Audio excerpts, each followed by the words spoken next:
Martin Place is a pedestrian mall in the central business district of Sydney and has been described as the civic heart of the city. Martin Place officially opened in 1892. It is surrounded by many heritage buildings and features the 1927 World War I Anzac cenotaph, water fountain, entertainment area, railway access, and pedestrian seating.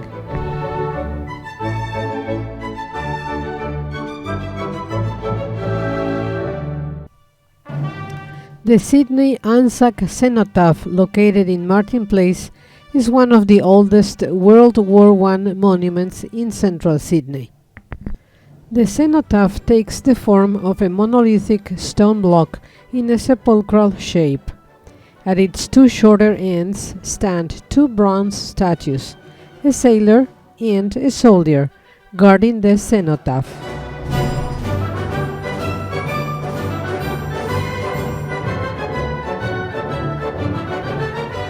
The General Post Office, known also as the Westin Sydney, is a landmark building located in Martin Place.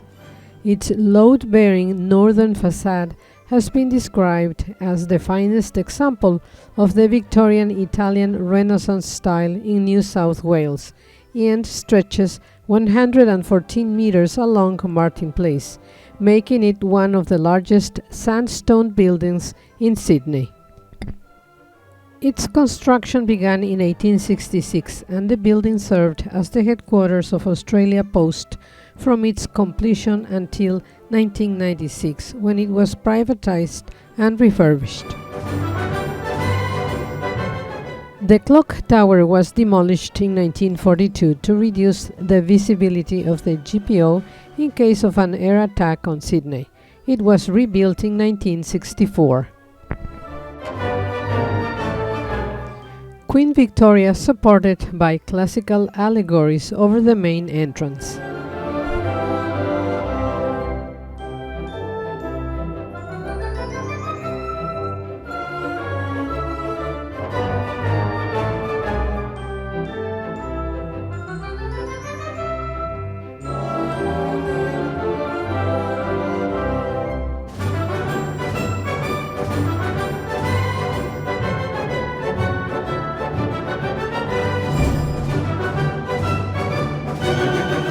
Selection of keystones with references to both colonies of the British Empire and other nations. Vaulted sandstone and granite arcade.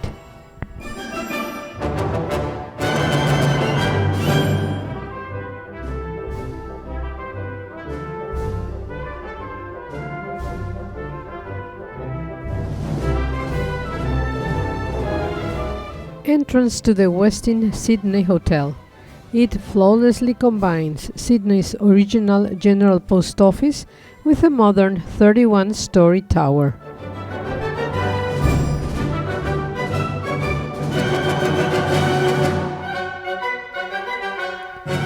Details of the George Street facade.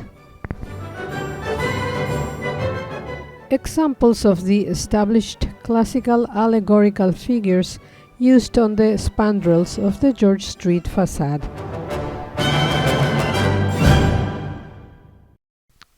The Chalice House is a 12-13-story building completed in 1907.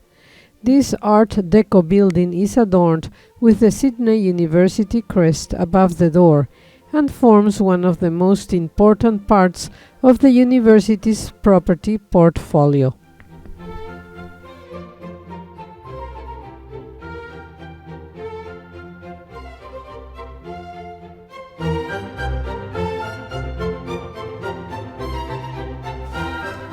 The tank stream artwork marks and celebrates the existence of the historic tank stream bubbling below the city streets.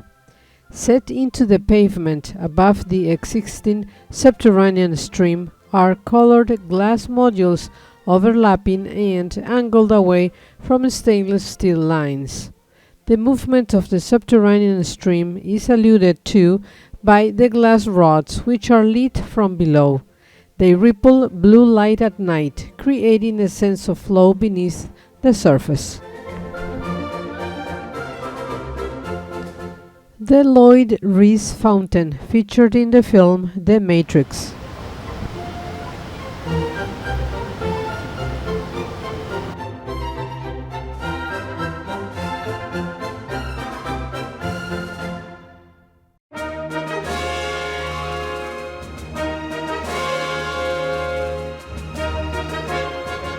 The CTA building in Martin Place, designed by Harry Seidler in the 1970s, is so unusual a structure that seems more like a sculpture than a building.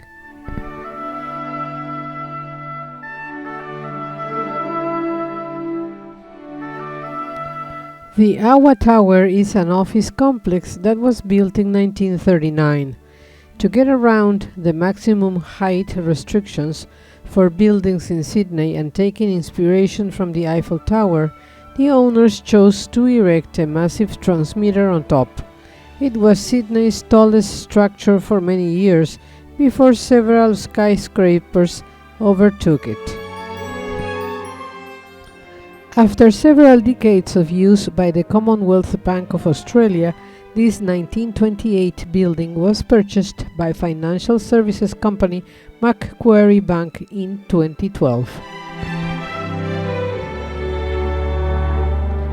The Mutual Life and Citizens Building, built from 1936 to 1938, is one of the best interwar commercial office buildings in Sydney. Now known as the Henry David York Building, it was also known as the Minter Ellison Building. It is also the best example in Australia of the exterior use of Egyptian-derived motifs in such buildings.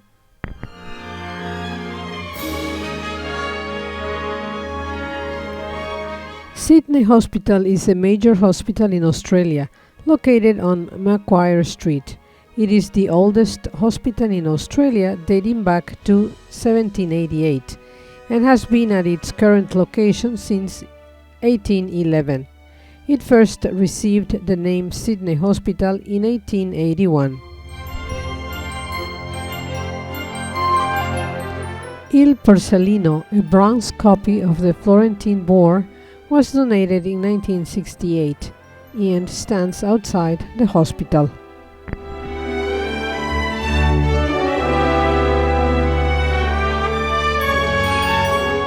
The Royal Mint operated on this site from 1855 to 1926, processing over 1,200 tons of gold from the Australian gold fields and producing over 150 million coins.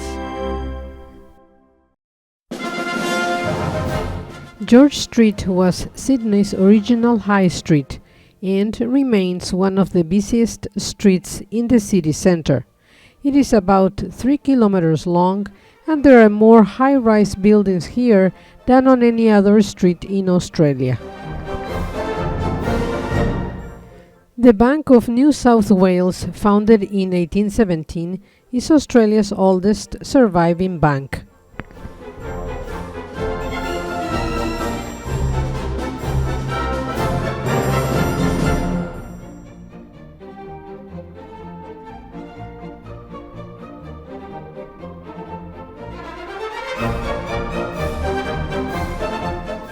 .350 George Street is an iconic 7-story heritage building, built in 1892, formerly known as Société Générale House.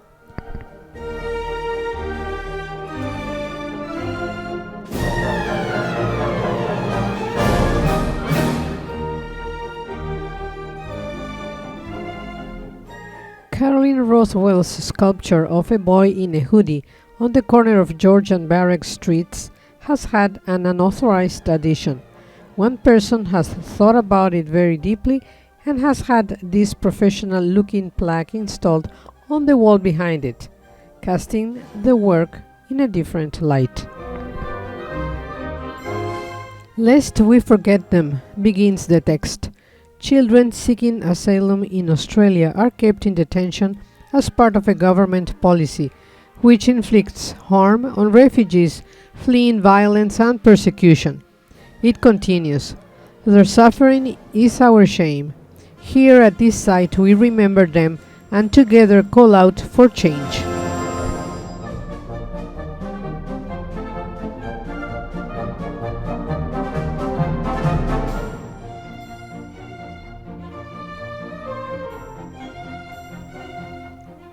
The Royal Australian Regiment Memorial.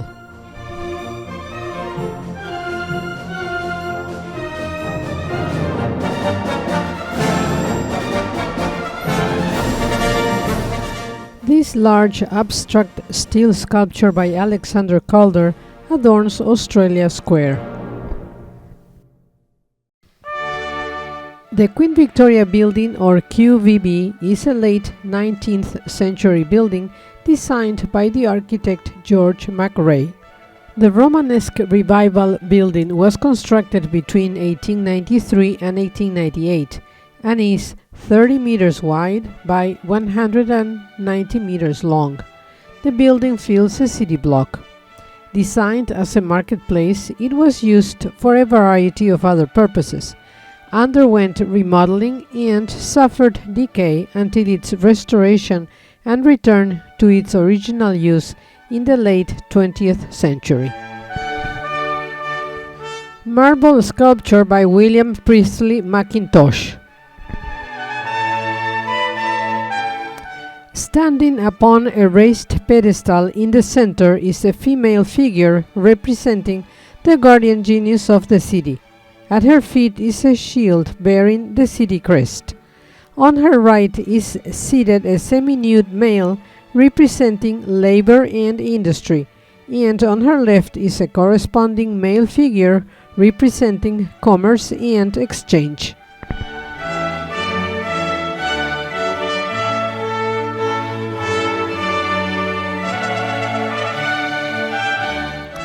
Entrance at the center of the George Street facade.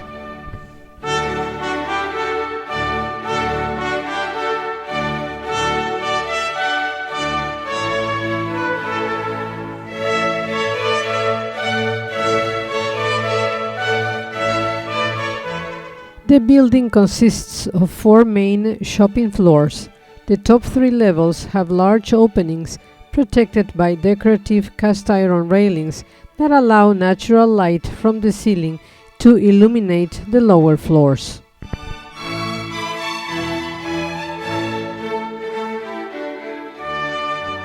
Now in view the Royal Clock, one of the 2 mechanical clocks adorning the Galleria, each one featuring dioramas and moving figures from moments in history. This clock activates on the hour and displays 6 scenes of English royalty, accompanied by Jeremiah Clark's trumpet voluntary.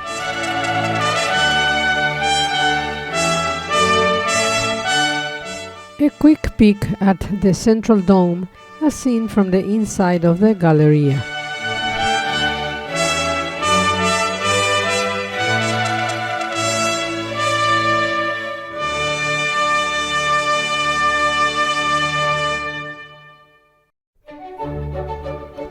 At the southern end of the building is the Bicentennial Plaza, facing the Sydney Town Hall.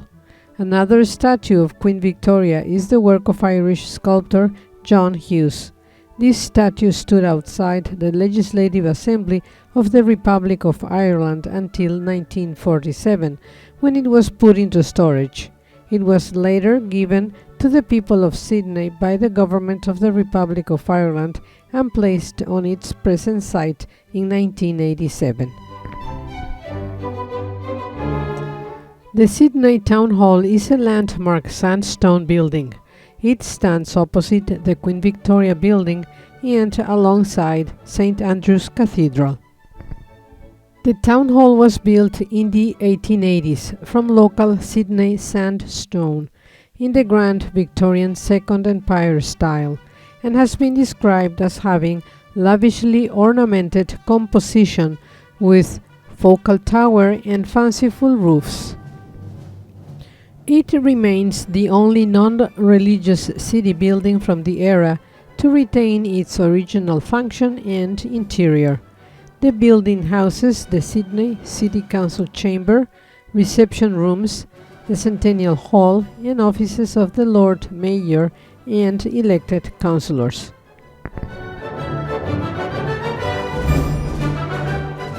Now in view the beautiful domed ceiling and the chandelier.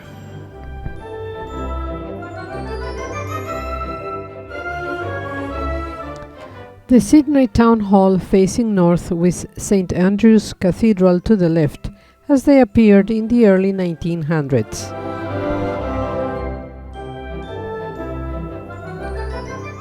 St. Andrews Cathedral is the cathedral church of the Anglican Diocese of Sydney and is one of the city's finest examples of Gothic Revival architecture.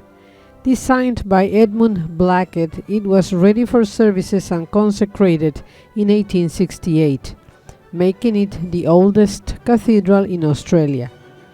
John Kerr described St. Andrews as a perfect example of the colonial desire to reproduce England in Australia in the mid-19th century.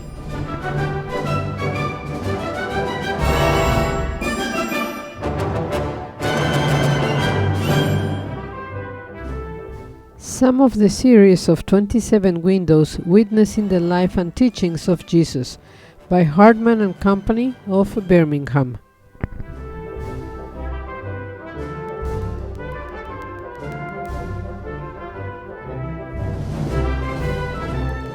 The Lumiere skyscraper is a residences building. A sculptural water feature marks the entrance, providing a buffer between the lobby and the street.